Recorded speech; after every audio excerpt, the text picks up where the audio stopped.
I'm Chris Nessie, host of Behind the Mic, Voices of the EPN, a part of the Education Podcast Network, just like the show you're listening to now. Shows on the network are individually owned, and opinions expressed may not reflect others. Find other interesting education podcasts at edupodcastnetwork.com. Hey, welcome back. Steve here, and today I'm talking with Todd Bloom, the Chief Learning Officer at Kami. Kami is a popular tool with educators, and it empowers students through more than 40 tools and features. This is so cool. Lots to learn. What a cool platform to help teachers work with their students. Thanks so much for listening. And by the way, before you go, it'd be so cool if you went to my website, stephenmiletto.com/reviews, and left a review. Could you do that for me? That'd be so awesome. Maybe say some nice words, and how about 5 stars? Thanks for thinking about it. You are awesome. Enjoy the show. It's the Education Podcast, your favorite show, with lots of groovy guests and they share what they know. So crank it up to 10 and let your neighbors know that here's another show with Dr. Steve Miletto. Teaching, learning, leading, K-12. Teaching, learning, leading, K-12. Teaching, learning, leading, K-12. With Dr. Steve Miletto. Kami is an all-in-one classroom sidekick that makes K-12 learning personalized, accessible, and engaging, and is a popular tool among educators and empowers students through more than 40 tools and features, including rich annotation and markup tools, voice and video comments, read-aloud and voice typing options, imported multimedia, PDF editing, and more, providing students multiple means of engagement. Today, we're going to be talking about Kami, and Todd Bloom, the Chief Learning Officer at Kami, is with me. And we're going to talk all kinds of stuff about Kami here. So good stuff. Todd, welcome, and thanks for joining me. And say hi to everyone. Thanks, Steve. Appreciate it. Hello, everyone. Well, glad you're here. And Todd, let's start with you first. So who's Todd, and what drives you? What's going on with you here with Kami? What's going on with me today? Well, maybe I'll start a little bit where I've come from. So my background is elementary school teaching. So I was a teacher on the Navajo Indian Reservation in Arizona, and then spent some time teaching in a very different type of environment in a wealthy suburb of Chicago. Really enjoyed both experiences. Got to really focus on the craft of teaching, better understanding what students bring to the classroom, including their culture and language and so forth, influences their actual educational needs, as well as how they thrive as a learner. So after that, the typical is you go into administration perhaps, or you continue your craft and becoming more and more excellent at it and having a better impact on students. I chose a different path. I think my curiosity got the best of me, and it continues to. And I ended up moving on to one of our regional education laboratories. There were 10 at the time, all federally funded, and I got to focus on teacher professional development using technology at the time. So I spent many years focused on data retreats, so helping school improvement teams better use data to inform instructional planning as well as school improvement planning. And I won't go into all the details since then, another 20 years of either being like a fractional executive in either a school system or an ed tech company or a nonprofit, or doing full-time at certain points throughout my career. And again, I think curiosity drives me. That's who I am. And it can look a lot like he gets bored, but I think it has a lot more to do with my eagerness to solve problems in education. So it's been a fascinating ride so far, and I'm looking forward to the next challenge. Awesome. Now I gotta make sure we talk about this, because Arizona and Chicago are not exactly like next door neighbors. Were you in one state and then went to the other one, or how did that work? Were you already in Arizona and when that opportunity happened, or did you? Yeah, it's interesting. So I've learned that it's good for me to follow my wife when she moves. And so that's really what's set in course these moves that I've made, whether it's Chicago, where we met, down to Arizona, or back to Minnesota, and then Virginia, and then here in Salt Lake City. So I've kind of been doing a full circle here in the U.S. And a lot of that has to do, again, with my following my wife's career and her moves. But some of it's been my doing. I spent 7 years in the great state of Virginia, where I was a research professor at UVA. in the School of Education, but also had built a Jefferson Education Accelerator with a colleague named Bart Epstein, where we invested both services called research services as well as capital into early stage ed tech companies. And that was what brought me to Virginia from Minnesota at the time. But yeah, it's been a lot of moving and a lot of exploring, both professionally and personally. Very cool. Very cool. I appreciate you sharing that, because that's a neat thing when that happens, because, one of the things that happens is you get a lot of different perspectives, because you're talking with people in different situations, you're working with people, you're doing different things. And that's cool. That's very nice. And you have definitely made a circuit, because now you're a little north of Arizona from where that career started. So I think that's cool. Right. That's right. Good stuff. So let's look at Cami. What's its purpose and what's its why? Yeah. When one builds a product that starts as very much a point solution, but becomes over time, and it's been 10 years since the beginning of Cami, as a specific point solution focused on annotating PDFs, to now what I would describe as an instructional differentiation tool. So when I was teaching fifth grade on the Navajo Indian Reservation, I remember handing out that graphic organizer sheet manually to my students. That was fine. And yet everybody got the same sheet, unless I took the arduous time of trying to customize, or what we call personalize, some of these learning assets for students. On Cami, you can import that document, that worksheet, graphic organizer, and you can annotate it not just with text and highlighting and so forth, but I can actually videotape or do an audio of my, as a teacher, instructions to specific students or student groups to personalize or customize that instruction vis-a-vis that document or that asset. And so that's the differentiation that is so useful in the classroom. And of course, since Cami is a technology-based tool, a web-based tool, that can be done virtually. And that's why we saw such a wonderful uptake in usage, literally in the hundreds of percents of usage during COVID. So certainly that was good for Cami, and certainly we think good for teachers and learners, but certainly came at a price, a health crisis price. But yes, that's essentially what Cami is a instructional and differentiation tool. Very cool. So all right, so this is not meant to be. I know this is not a simple answer, and I also know that it's probably. That we could probably talk for kind of hours about this as well.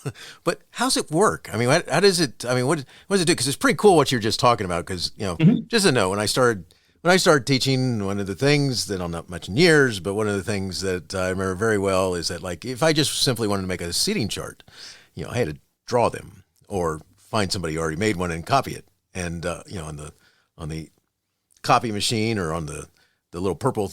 The thing that you turn the handle on and do all that fun stuff. And, so it's cool listening to one of the things that you talked about, where you just import it and then suddenly you got to do all this sort of stuff. And there's just such cool stuff. So how's it work? What's it doing here? I do remember the purple fingers. Was it a mimeograph or something like that? I can't remember what that was. That's it. It certainly was messy. Yes. And I do remember, fast forward, 5 years, 10 years from there, being told you only have so many pages, paper that you can use in the copier and so forth. I mean, you could think of any form of document, whether it's a document, a Google Doc. And of course, we're very, very close. We're one of the larger partners with Google Classroom, meaning we have many, many, many classrooms, teachers and students that are using Google Classroom, which is practically ubiquitous, that are therefore pulling documents into Cami. In order to interact with those documents, whether it's the teacher preparing those documents for students to engage with, or it's students engaging with one another and their teacher on that document itself. And so there really is as I described it earlier, I didn't emphasize there is really a collaboration that happens within Cami around these documents and videos and audio and so forth, because we do want to encourage collaboration. Teaching and learning is a social endeavor, and we certainly want the platform to support that, and it does. The other thing that I'd share that's relatively recent, and I'm just thrilled that we're working in this regard, is around Kami questions. Kami questions is Kami's version of what I would consider to be formative assessment. And so, as we know, it's assessment these days, and I think it's been much a focus for most district leaders that we really should be doing assessment for learning versus assessment of learning. Sometimes we have to do assessment of learning, meaning it's the summative assessment at the end of the year, the state assessment, or it's an end of course assessment. But really where formative assessment is most useful is on a daily basis, where one can create an assessment through Kami questions within Kami. It could be attached to a reading prompt that was a document that was imported into Kami by the teacher. And then one can collect that information as to how the students did on, let's say, identifying theme within that reading prompt. And then the teacher can review those data quickly to be able to then respond appropriately, whether he or she needs to reteach or emphasize a different aspect of theme, or maybe redo the reading prompt or what have you. And so very excited about a formative assessment. It's something that I've focused on for a number of years as a professional, and having even invested in personally in some of these technology solutions in the formative space. So that's one aspect of Kami that's probably not front and center, but will be in the coming months as we continue to roll it out to more school districts. That's so cool. I appreciate you explaining that, because it's, you kind of look at it and it's like, and so how does it make it work? So I appreciate you talking about that. All right. So you're Kami's Chief Learning Officer. What does that mean? I mean, what do you do, and why did you come to Kami specifically? Why do I chuckle? So I've had over the years, whether it's full-time, so one of full-time or part-time, I've had this role of either Chief Academic Officer or Chief Learning Officer. The last place I had at an ed tech company, the Chief Academic Officer role was at a company called Hobson's that has since been broken up about a year and a half ago. It had both a higher ed business as well as a K-12 business. And the K-12 business, for this audience, probably would recognize the product called Naviance, or Naviance if you're fancy in terms of how you pronounce it. But it's the most ubiquitous kind of, I think it's up to 55-60% of all high school students use it for college and career and life planning. As it were, that got sold to Power School in the breakup. But in that role, it's very similar to what I'm doing with Kami, though on a smaller scale. And so Chief Learning Officer, just as a Chief Academic Officer would be focused on, is really the focus on the learning aspect, the teaching and learning aspect of the product. And so what we talk a lot about, and I've been on this bandwagon for a number of years, is the efficacy of the product. Have we designed a product that not only does what it says it's going to do, so from a transactional standpoint, but also does it have the learning outcomes that we hope it to have? I've been thrilled over the years to see more and more focus on efficacy of ed tech products. And I actually have run many studies over the last, let's say, 7 to 10 years, whether I was at University of Virginia or most recently Western Governors University. And there is a firm focus on efficacy research, both heavy research like randomized control trials, as well as lighter research, if you will, or more rapid research that can be found in kind of survey based research and qualitative studies. That's one aspect of what I'm doing for Kami. We have 2 research studies going on, one just taking off in the UK. And then we have another study that's right in the throes of data analysis with a district in California. So that's one aspect of a Chief Learning Officer. Let's focus on what is the product, how does it make a difference, and let's measure it. Another part of this is PR, or public relations. One of the things Kami did, and this very much attracted me to Kami, is they've grown really at the grassroots of where the rubber meets the road. However you want to describe it, it's the teaching learning. It's in the classroom. It's virtually in the classroom, or it's physically in the classroom, but they've sold, so to speak, or engaged teachers one-to-one versus what you see a lot of in ed tech. And it's also could be attributed to the push by their investors to grow quickly, that companies will focus on the top end, meaning they'll go to a school district leader and say, all your schools should love Kami. buy it from us for all your schools, and hopefully they'll love Kami. Well, that's not how Kami grew. Kami has grown through engaging teachers, both in a freemium version of Kami, and then if they so choose, they can upgrade and start paying for Kami. And so over the last 10 years, that's how we've gotten into the tens of millions of users when you consider both teachers as well as students comprising those tens of millions. And so what I'm excited about is how do we now that we have kind of critical mass in many school systems in the US and beyond, how do we engage those leaders to say, you didn't really know about us, you've been using us, but here's how the Kami product is actually impacting teaching and learning and instructional differentiation in your school system. And so what that looks like is often reporting. So we're doing our best to provide additional data around not just usage, but also potential impact on teaching and learning to the leadership within the school district. So that's a lot of my work, is how do we engage? And I just came back last night from the Council of Great City Schools summer conference on chief academic officers and the like. So really invigorated from that conference. I'm also working on another project. It's a little internal at this point, but it'll get to the customer, I hope, soon, where we're focusing on deepening the use of Kami as well. So what teachers have to do, as we all know, is we have to teach to standards, whether they're state standards, a Common Core. It's the curriculum that you're given, so to speak. It's the objectives that your students need to learn and be excellent at, and those are in the core academic areas of English language arts, science, and math, and reading, and so forth. And so, how do we help teachers that have access to Kami but are maybe a little reticent? They're not the early adopters of ed tech, but they're the ones that absolutely will use it when they see how to use it and how it contributes to the core of what they need to do in the classroom, again, focusing on the core curriculum. And so we have an initiative where we're working with our Kami heroes. These are full-time teachers in school systems that are deeply using Kami in their classroom on a day-to-day, if not weekly basis. And I've engaged them and I've said, like, what would happen if we created some lessons, some teacher lesson plans aligned to specific standards in the core academic areas, and then you Kamified those lessons. You made them better through the use of Kami in all the most relevant ways possible for your classroom. And so we're in the throes of that as well. So we're collecting lessons. Interesting ChatGPT. I'd be remiss if I didn't bring up generative AI, right? In any podcast for that matter these days. But right. In this case, I've really used it as a utility, and I won't get on my bandwagon unless you want to know a little more around generative AI and education.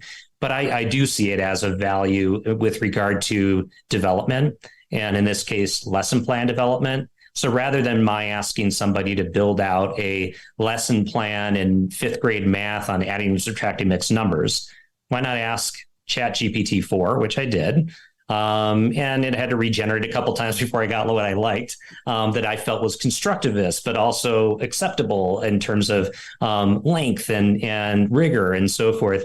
But I was very impressed, and I used those as base lessons for those Kami heroes to Kamify the lessons. So again, interesting. I think we'll whether it's important to the audience or not, Kami, we are not jumping right into the generative AI pool with every other ed tech provider, but we are being very both cautious but really optimistic, and doing a thorough kind of review of where does this fit within our technology stack, if at all. And we're excited about the possibilities, and hopefully more news to come on that. That is awesome. I appreciate it. This is cool. And you got this neat background that really fits well with where you guys are trying to go and stuff like that. And I that's just cool. All right. So let's talk about the different services. Well, before I go there, so who are you trying to get to use Kami? I mean, who's your target audience? That's a great question, and I kind of alluded to it a little bit, but certainly teachers are our primary user that we're trying to engage and support as they are looking for better ways to deepen the efficacy of their instruction and student learning in the classroom, whether virtual or otherwise. We find, and it's very interesting to me as I came into Kami and was asking questions, much like you're asking around the product, what are the use cases? What is it general ed teacher, or do special ed teachers, do they use Kami for addressing students with learning differences, whether they be physical or cognitive or what have you? And what I found is actually special ed teachers is about 10% of our teacher users are special ed teachers. And it makes a ton of sense when you think of how do you differentiate instruction in the mainstream classroom, whether the special ed students are in there or not. Like, that's an opportunity. I don't know that we're written into IEPs or anything like that at this point, maybe, but that use case brings a lot of joy to my heart in terms of teachers, mainstream teachers, but also special ed teachers seeing a utility there. Another exciting use case that I find is the area of instructional coaching. So almost every school district in America, I know I'm off on that, but almost probably, let's say the vast majority of school districts in America have some form of instructional coaching structure, whether it's one coach for the entire district or it's, two coaches for every school. As I have spoken with, I was just speaking with Michael Hinojosa, the former superintendent of Dallas ISD, who's no longer there, as I said, former, but he believes, and I agree, that instructional coaching and the coachee, meaning the teacher that's receiving that coaching, tends to be one of the most efficacious form of professional growth or professional learning that I've seen out there. And Michael agreed. And I think that there is an opportunity for Kami to serve as a tool for improving instruction in this way, where let's say it's, again, I'll use a common example here, fifth grade teachers, it's 4 of them in a given elementary school classroom. Maybe they are having a hard time teaching adding and subtracting mixed numbers in their 5th grade classroom across the board. They've looked at the data. It shows that the students are struggling. They did a pretest, let's say, to inform them in that regard. Well, let's build within Kami, with our instructional coach as a guide, the most compelling, rigorous, but also very differentiated set of assets, whether it's Kami questions. It could be some form of asset like a Google Doc that has been brought in that is a way of helping students break down the process of adding and subtracting mixed numbers. Maybe it's also a worksheet that can be delivered to home after school. But let's build that teaching and learning experience. And then those 4 or 5 5th grade teachers go teach. Let's collect the formative data after we've taught that lesson and come back to our instructional coach. How did we do? How did our students do more importantly? And so that form of instructional coaching, I know there's a lot of other ways to apply instructional coaching. We believe that Kami can be a real tool in that regard. And we're already, once you ask, when you have tens of millions of users, once you start asking how people are using it, we're starting to uncover that's already happening. So Todd, no, nice. You don't have a novel idea here. It's happening. And we just need to codify that, right? And share it with other users so that they can benefit accordingly. I love that. That's, and as a former high school principal, he used coaches quite a bit to support the learning and growth of the individual teacher. I mean, I could just see how that could work just tremendously. That's awesome. Absolutely. All right. So let's talk about some of the different services that you provide. I mean, is there one service that you provide that is extremely popular over some of the others? I mean, I spent a lot of time on your website looking at different stuff, and I was just wondering about that. When you ask services, I guess one of the things that, again, another area that I've spent some time on is implementation of technology, ed tech in particular, specifically instructional. I'd rather represent and or use a mediocre product in its design and so forth, but it's implemented and supported incredibly well, than to use an exceptional, deep product, highly efficacious, that's implemented poorly. Because I know what the results are going to be. The latter is not going to have the results that we all want it to, and even though it's fancy, shiny thing, right. But the former is really what's going to take hold and what's going to result, we hope, in a positive impact. And so one of the things that, and I really tip my hat to the co-founders of Kami, and in particular, Bob Drummond, who's the chief revenue officer, a co-founder, and chair of our board. He is always been about. It's not about sale. It's about usage. It's about how we engage teachers at the beginning part when they say, that Cami, that looks interesting to me, but boy, I'm an early adopter and I'm still not really sure. Well, we have videos, as every ed tech company does, and in the how-to and the Cami 101, and those are based, you can find them on YouTube and so forth. And they're great and they get you excited. But it's really our BDR team, or business development representative team, and our CS team, or customer service.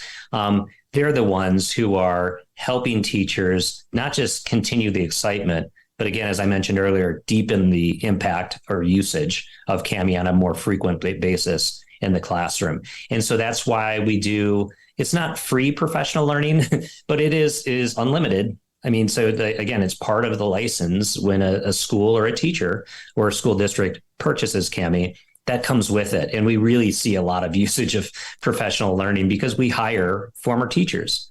It's another impact, right? So that when a teacher who's representing Cami and has used Cami in the classroom, that's where we find these folks, is now helping a teacher who's was in their shoes or is in their shoes. That's where we're really the common language that we know is so important in education, as well as the shared experiences, even in some cases, it really, really makes a difference. So I would say, again, implementation, when you think of service, implementation, as well as the support, the ongoing support, is really where it's at, and where I found Cami to be exceptional. I'd add one more thing to that. Customer service, or CS. Typically, that's going to report it could report to the chief learning officer, perhaps, or it could report to the chief revenue officer or development. It actually reports to the CEO. Wow. So Henji, Henji, our CEO, he is always, for 10 years, CS, customer service. He was probably doing it all, by the way, in the first few years, but he has it reporting to him. Nice. Well, he also has product development reporting to him. So you can see how complaint or excitement around something new, or like I said, complaint, something broken or whatever, can find its way directly to Henji, the CEO, who also is over product, where Henji can say, this is worth fixing, or this is worth building. Let's do it now. Versus the typical, which is a process and the executive team has to meet and consider it. And maybe it's probably a third level down kind of importance. Well, Henji can make those decisions. He can listen to the customer and make those product decisions almost immediately, which is that's very unique and in my experience with EdTech. Oh, that's cool. Because that's one of those things that, you wish a lot of times that someone who is at that level would, receive your concern or complaint, because you kind of, well, first of all, you're worried that it's a bot, and and then second, to know that it might, whether it's going to somebody who can actually do anything about it or not because of what you might be frustrating. Well, I would think the CEO might be able to. Yeah, that's directed to the right person. So good stuff, as well as then know what it is that might be causing consternation or might be causing some issues. So that's an awesome practice. I think that's amazing. All right, so tell me what it's like working with Cami. First, talk to the idea of technology capability. I mean, what do you need to be able to use it? And then what's it like using it?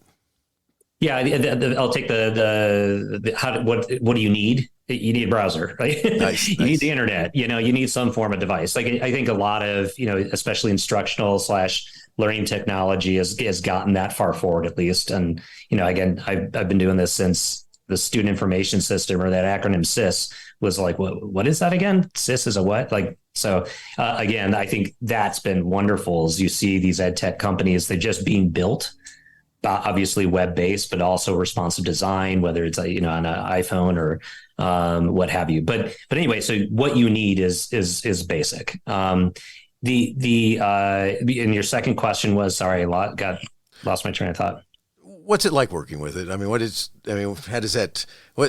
it look like when you're working with Cami? I mean, the actual product itself, not the business, correct? Right, yeah. So it's again, what I alluded to before in terms of like customer support and implementation, to get up and running ain't that hard. Nice. Meaning when you, whether it's the free version or it's the paid version, it's really, and we encourage people to just if you're in Google Classroom, just pull a doc in, open a doc and start playing with the tool set. Tool set, as I mentioned earlier, it could be as simple as adding a text box alongside some, let's say, again, it's fractions worksheet, or it could be a reading prompt or whatever. Certainly you can get to the point where you're introducing Kami questions, formative assessment and so forth, or you're introducing a video, but we really encourage people just to open up a doc and start marking it up, playing with it. And that's where, again, where we see people begin to be ready for the professional learning. Call Marcus, who heads our BDR team, and ask him, okay, what's grade by page again? Or how do I split this document and merge it with another document within Kami? And that's when people feel more obviously adept with the product, but they also start to think of, how can I use this with my students? This is not just about teacher productivity. It's about teacher efficacy in terms of instruction and student learning. And so that's really how we see people kind of grow with the tool and the different parts of the tool that get people excited. That's cool, because, it's one thing. I don't know if you've ever tried to build a website. And what's really awesome right now, this is not a commercial for any product or something, but what is really awesome right now is there are a lot of companies out there that, for people like me, have learned about things called, you don't want to know HTML, and you don't want to have to deal with, if I can can I just move the boxes around? Can I just, use some template and do this so that I can be up and running? I tried a bunch of years ago. There was this great deal, and I'll not name the company, but there was a great deal on the product. We did one of those, Black Friday sales, where someone told me it's going to be great. You're going to get a 3-year deal. It's going to be awesome. And so I did. I got a 3-year deal of not ever understanding how to make it work. I spent a lot of time watching videos, listening to things, never being able to talk to a CEO, by the way. And and it's cool what you talk about. So that's why I bring it up, because we're in such a world now where, like, just the browser, where in the past you used to have computer with so much RAM and so much stuff going on with it and things like that. And it's one of the things that I've learned over time, if you're working with educators, is that the easier you can make it for them to just get using it, the better the world is, the more chance they're going to do that, as well as use it enough to be able to give you feedback and comments. So. Yeah, low barrier to entry, Steve, is so important. Reducing friction. These are like the business terms or what have you that we often talk about in other products and companies talk about a lot. But yet doing that and keeping it simple. Like we celebrated our 10-year anniversary back in February. Cool. This is by the way, Kami is an Auckland, as you mentioned earlier, Auckland, New Zealand based company. We have about 25, 30 employees here in the US, a few in other countries, but the bulk are in Auckland. And we did a little hackathon for about almost the entire week of all of us being together in the wonderful office in Auckland. And, we spent a lot of time on, I remember one group that we had judged, really focused on simplification of just the menu bar. Beautiful. And we really, what was the requirement? Our requirement is like reduce friction, keep it easier for novice and or early users of Kami to jump right in and feel successful. Another thing that came out of, I think it was a hackathon 2 years ago or something like that. I wasn't with Kami at the time, was this concept of a Kami library. Excellent. Kami library holds all kinds of templates. As I mentioned earlier, like a worksheet for adding and subtracting mixed numbers, or a worksheet graphic organizer for identifying theme within a written piece, or what have you. But those templates exist within the Kami library, meaning we've already reviewed them for quality, and then we put them up there. But then people can take those and mess with them, change them, what have you. But that's also another way of, as I mentioned, lessons earlier than that. That's where those lessons are going to reside, in the Kami library. But the templates are even easier to use. You can just find one, bring it in, start using it. That's what I'm talking about. All right. That's the type of stuff that I really would need in anything that I'm doing. And good stuff. I love that. All right. So why should a teacher or school start working with you? Why should they start working with Kami? Give me that little blurb and commercial there that you want to do. Yeah. Why should they start? I think they should start with Kami because they're looking to make sure that they're differentiating instruction within a given classroom, that they are identifying assets, meaning, and it's not just worksheets, but it's assets, it's assessments, it's those tools, not tools, but those assets that they want to make relevant in both a virtual and face-to-face environment. By the way, like Kami is often used on a whiteboard. And I know lots of other products are, but like Kami, you're actually building, constructing, refining live, and students can interact with their own device in the classroom, as well as watch their teacher on an interactive smartboard, whiteboard, what have you. And we actually have relationships with some of those. And I got off topic there a little bit, but the point is if you're looking as a school district, as a principal, as a chief academic officer in a school system, to really follow through on what we all believe we should be doing, which is differentiating instruction for learners and their specific needs, but you haven't cracked the how do I do that? And how do I do that with very little time? That's what Kami is really for. That's cool. I love it. So one area that I think is, again, attributes a lot of value to our implementation and ongoing usage, especially for teachers who have gotten into Kami. They've played around a little bit, but they're ready to go to the next level. And I mentioned videos that we have on YouTube and so forth, which are helpful, but also interacting with our Kami heroes. So Kami heroes, I think we're up to about 150, maybe 160 worldwide. Many, of course, are based here in the US. And these are, as I alluded to earlier, these are expert teachers. They are teachers with lots of years of experience, with multiple grade levels often. Sometimes they're special ed teachers. They're not always mainstream teachers, but they're also heavy users of Kami. They are the power users. They have explored every aspect of Kami or close to it, and they become hugely valuable both virtually to other teachers, not just in their district or school, but also in person. So we often have, for example, we're just coming off of the heels of ISTE's annual conference in Philadelphia. I was not there, unfortunately, this year. However, I have seen Kami in action at these major conferences, including ISTE last year. And this is where our Kami heroes will show up, and they'll be doing demos and or new applications of Kami for teachers who are already using it, teachers who are interested. And so I would argue that the Kami heroes are just an absolute boon for teachers who are interested in again furthering their use and impact of Kami on student learning. So I would focus on those folks, and we hope to bring in more Kami heroes. We're on the lookout for additional folks, and hopefully we'll find some soon for next year. Awesome, I love it. Todd, if someone wanted to follow up and connect with you and or learn more, where'd you send them? To connect with me, I'm fine with direct email. I get a lot of email, but that's okay. And my email is Todd, TODD.Bloom, and that's BLOOM @ Kami, KAMI app.com. Happy to receive emails there. Certainly active on LinkedIn and Twitter, perhaps. We'll see how that goes. Love it. Excellent. And let me just make sure that I got that right. So it's Kami app. So is that APP? Correct. Cool. .com, right?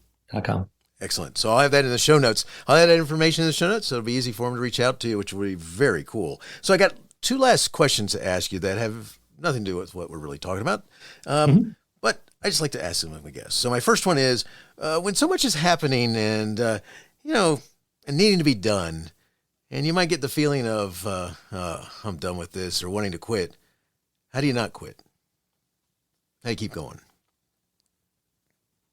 That's a broad question. I appreciate that. Allows me to go in a lot of different directions. But as a curious person, I have all kinds of directions I'd like to go.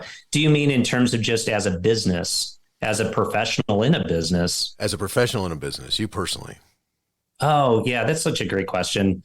I get a lot of energy from working with my colleagues.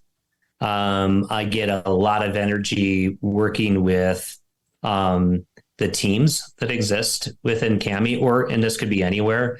I had the pleasure before Kami of building a wonderful team at Western Governors University, our country's largest nonprofit university, almost 150,000 students. And I built a small EdTech accelerator there, and just building from scratch can be incredibly energizing, and that keeps you going. And I also realized that my keeping me going is also, it's important for me to keep others going. And so continuing to help my colleagues, those people who might report to me, people I might report to, by the way, but keeping a positive focus, a positive outlook, and identifying those guideposts, those examples of positive growth. And that doesn't have to necessarily be just revenue or number of users, but positive growth as a team, positive growth as a company is really important. And giving those kinds of positive indicators and guideposts, that gives me energy too. So it's about people and progress. Excellent. That's awesome. Appreciate it. Last question for you. Do you have a teacher in your past who made a difference in your life? If so, who was it? And what would you say if given the chance to say thank you? So Mrs. Weeks was my kindergarten teacher. And so as a 51-year-old, I will disclose, hard to think back that far, but boy, when they are great teachers, you don't forget them. Even it doesn't matter how young you were, practically. So I had the pleasure of attending a laboratory school. It's called Baker Demonstration School. It was connected at the time to National Louis University in Evanston, Illinois, so somewhat close to Northwestern University. In that school, and lab schools used to be a thing back in like the 70s and 80s. They're not such a thing now. I think there's an opportunity to bring them back, by the way, from testing new ed tech and testing new approaches to teaching. But that's what that was. That lab school was connected to a teacher's college. And teachers would come in and or researchers would test new approaches to teaching and learning. And Mrs. Weeks was kind of the person who would raise her hand. It seemed like we were always doing something different. And this goes along with what gives me fuel, right? As I mentioned, I'm a curious person. I've had a lot of jobs, so to speak, and all in education. I loved that, variety, fragmentation. I like that. And Mrs. Weeks was all about that. She also, my mom's a music teacher, and she would always use song. And I know that's a kindergarten teacher kind of approach, but just, it was a lovely voice. It was her creativity. She'd make up stories. NBC did filming in our classroom because of her instructional approaches. So I got a celebrity teacher for kindergarten, and Mrs. Weeks was that person. I wish she was still around to be with us, but I know she had a huge impact on other teachers and certainly kids like me. That's cool. Thank you so much for sharing. Todd, thank you so much for talking with me. Cami has an awesome focus. What a platform of cool tools. I mean, I love it. Wishing you the best in all you do. Thank you, Steve. I appreciate your time. Hey, you have been listening to Teaching, Learning, Leading K-12, a podcast to help you help kids achieve their dreams. Teaching, Learning, Leading K-12 is a member of the Education Podcast Network. Podcasts for educators, podcasts by educators. Teaching, Learning, Leading K-12 is a member of the podcast network based in Canada called Voice Ed Radio. Voice Ed Radio, your voice is right here. The opinions expressed on Teaching, Learning, Leading K-12 are those of the guests and host. Teaching, Learning, Leading K-12 is intended to share ideas, advice, and suggestions. Teaching, Learning, Leading K-12 is produced for educational purposes. Hey, thanks for listening. It would be awesome if you visited my website at stephenmiletto.com and connected with me, left a review, and listened to more episodes. And by the way, you could also share it with your friends, with your family, and your colleagues. Thanks so much. You're awesome.